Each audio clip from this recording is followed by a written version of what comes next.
So হ্যাঁ guys, আজকে আমি যাচ্ছি কলকাতা এয়ারপোর্ট, মানে আমার একটা দুলাভাইকে আনতে, মানে আরবে ছিল। তারপর আমি আমার স্টাইলের জামাটা চেঞ্জ করে নিলাম। আর আমার জামার বয়সটা একটু বেশি লাগছিল, ওসব যাই হোক ম্যানেজ করে নেবো, বাদ দেবো সব কথা। তারপর আমি আমার 2 লাখ টাকার বুটের কাছে চলে এলাম। মানে আমার বুটের প্রাইসটা একটু বেশি ছিল, তো প্রাইস যতই বেশি হোক বুটের একটাই কিন্তু প্রবলেম, মানে পায়ে ঢুকতে চায় না। তার 2 লাখ যেহেতু দাম, তার যেমন তেমন ম্যানেজ করে পরে নেবো। এরপর বুটটা বেশ ফিটফাট করে পরে নিয়েছি আমি। এবার পুরো রেডি, চলে এবার বাইরে যাওয়া যাক। তারপর আমাদের গাড়ি চলে এসেছে, আর এই যে টুপি মাথায় দিয়ে দাঁড়িয়ে আছে হাফেজ সাহেব, এটা আমার মামু হয়। আর আরে আব্বাকে আমরা আনতে যাচ্ছি। তারপর গাড়িতে চেপ করলাম, এবার আমরা বেরোবো। তার আগে তোমাদেরকে একটা সিনেমা শট দিই।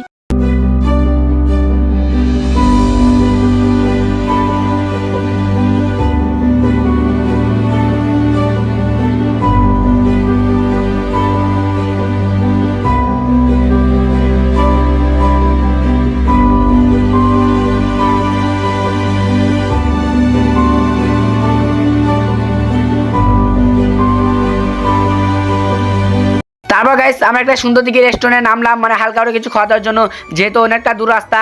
আর আমি কি প্লেন দেখতে পেয়েছি, তোমরা আর পরে ভিডিওতে দেখতে পাবে। তার জন্য ফলো সাবস্ক্রাইব করে রাখো।